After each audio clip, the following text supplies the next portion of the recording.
Cette vidéo est un peu différente des autres. On ne parle pas de café, de marché ou encore de métro, mais de situations urgentes et j'espère réellement que tu en auras jamais besoin, mais si ça t'arrive, au moins tu seras prêt et tu sauras quoi faire. Je m'appelle Dainati et bienvenue dans la vidéo 2 de la semaine 7 du Lazy Learning Camp et aujourd'hui on apprend les numéros d'urgence, les phrases d'urgence et deux dialogues concrets chez un urgentiste ou après un vol. Donc, c'est parti! Première chose à connaître, ce sont les numéros d'urgence. Même si tu ne retiens rien d'autre de cette partie, essaye vraiment de retenir ces 4 numéros, surtout si tu comptes aller en France pour des vacances ou autre chose. D'abord, le 15. Le 15, c'est le SAMU, donc les urgences médicales. Par exemple, si quelqu'un fait un malaise ou a besoin d'une aide médicale urgente, tu peux appeler le 15. Ensuite, le 17. Le 17, c'est la police. Si tu es en danger, si tu as un problème de sécurité ou si tu dois contacter la police, c'est le 17. Après, tu as le 18. Le 18, ce sont les pompiers. Tu peux l'utiliser par exemple en cas d'incendie ou d'accident. Et enfin, il y a le 112. Le 112, c'est le numéro d'urgence européen. Donc si tu vis en Europe, tu dois forcément le connaître. Il fonctionne dans toute l'Union européenne. Donc si tu voyages en Europe et que tu ne te souviens plus du numéro d'urgence du pays, retiens simplement le 112. Allez, on répète ensemble. Le 15, numéro d'urgence médicale. Le 17, la police. Le 18, les pompiers. Le 112, le numéro d'urgence européen. Maintenant, voyons les phrases d'urgence qu'il faut vraiment savoir dire. Elles sont courtes, directes et surtout très utiles. Il y en a deux en particulier que je veux vraiment que tu mémorises tout de suite. La première, j'ai besoin d'aide. Et enfin, appelez le 15. Ces deux phrases peuvent vraiment être utiles dans une situation d'urgence. Ensuite, tu peux aussi dire appelez la police. Par exemple, si tu es en danger, s'il y a eu une agression ou un vol, pour signaler un accident, tu peux dire il y a eu un accident. Et si quelqu'un est blessé, tu peux simplement dire quelqu'un est blessé. Si tu as perdu un document important, par exemple ton passeport, tu peux dire j'ai perdu mon passeport. Et si quelqu'un t'a volé ton sac, tu peux simplement dire on m'a volé mon sac. Si c'est toi qui ne te sens pas bien, tu peux simplement dire je ne me sens pas bien. Ou si tu as besoin d'un médecin, tu peux dire j'ai besoin d'un médecin. Et si tu dois absolument trouver l'hôpital rapidement, tu peux dire où est l'hôpital. Une petite chose à savoir aussi. En France, quand tu demandes de l'aide, tu peux commencer par bonjour, puis tu expliques directement la situation. Par exemple, bonjour, il y a eu un accident. J'ai besoin d'une ambulance. Et même dans une situation d'urgence, si tu peux parler calmement et clairement, ça aide les secours à comprendre plus vite ce qui se passe. Et si tu dois retenir que 2 phrases de cette partie, retiens vraiment celle-ci. J'ai besoin d'aide, appelez le 15. Grave-les dans ta mémoire. Bon, maintenant imaginons que tu es à l'hôpital ou chez le médecin. Il y a quelques mots que tu risques d'entendre et surtout quelques mots que tu dois savoir utiliser. On commence avec un mot très important. Allergique. Par exemple, je suis allergique à la pénicilline ou je suis allergique aux noix. Ensuite, un médicament. Par exemple, j'ai besoin d'un médicament. Tu peux aussi entendre une ordonnance. L'ordonnance, c'est le document que le médecin te donne pour aller chercher tes médicaments à la pharmacie. Ensuite, les urgences. Tu peux dire « je vais aux urgences » ou « où sont les urgences ?» Autre mot important, une ambulance. Par exemple, appeler une ambulance. Ensuite, la douleur. Tu peux dire « j'ai une douleur ici » et tu montres l'endroit où tu as mal.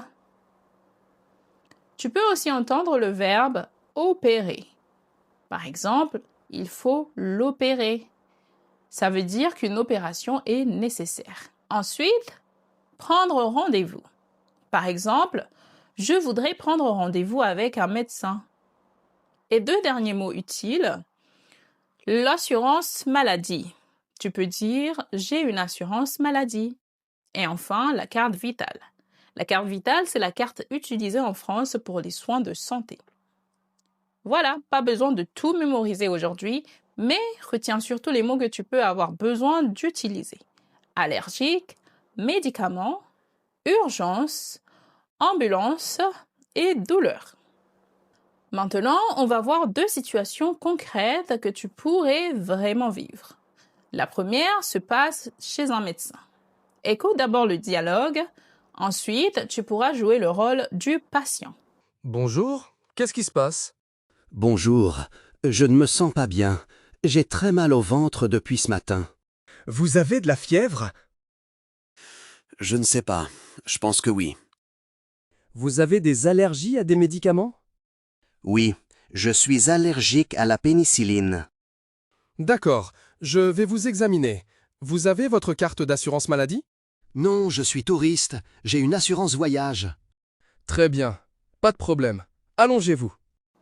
Voilà, dans ce dialogue, retiens surtout quelques phrases très utiles. Qu'est-ce qui se passe? Ça veut dire what's going on or what happened. Ensuite, je pense que oui. Très simple, ça veut dire I think so. Maintenant, deuxième situation. Cette fois, quelqu'un vient te voler ton sac. Écoute d'abord.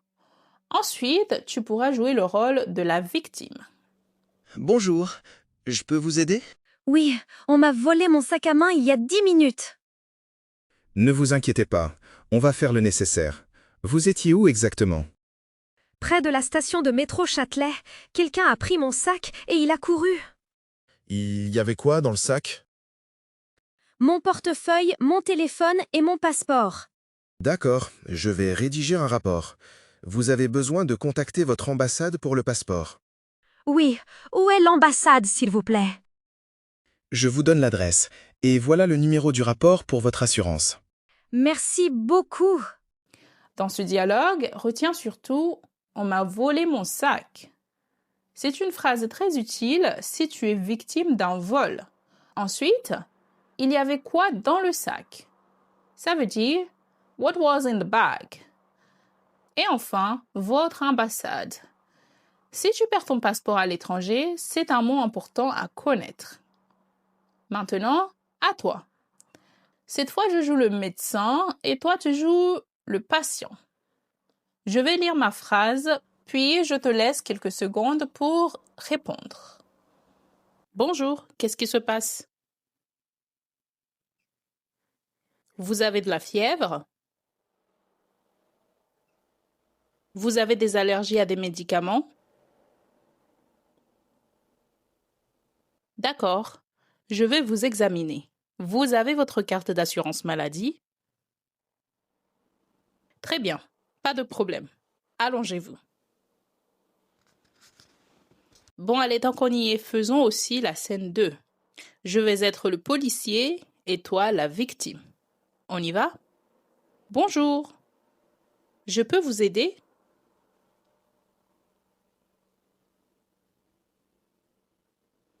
Ne vous inquiétez pas.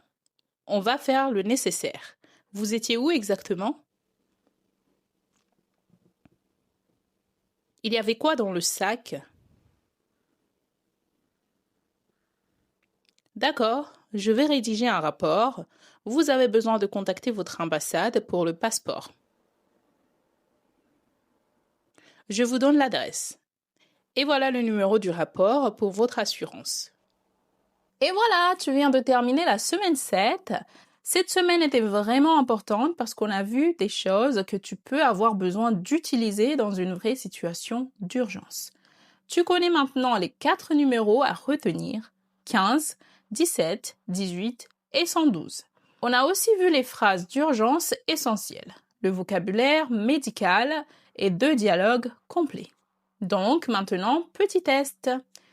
ton Lazy Challenge, écris dans les commentaires les 4 numéros d'urgence en France sans regarder la vidéo.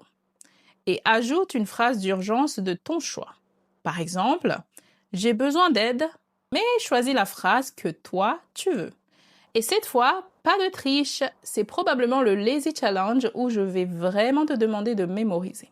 Je corrige les 20 premières réponses, comme d'habitude. La semaine 8 arrive mardi, the last week of this camp. I think I'm going to miss this, guys, but it doesn't really matter. You can find me here along with others' video and podcast. So, let's close the English door and come back to French. La semaine 8 arrive mardi, c'est la dernière semaine du camp et elle est spéciale car on va faire le bilan de tout ce que tu as appris depuis la semaine 1. La famille, le travail, les loisirs et une vraie conversation complète. Tu vas pouvoir voir à quel point tu as progressé depuis la semaine 1. Donc je te dis à mardi prochain. See ya!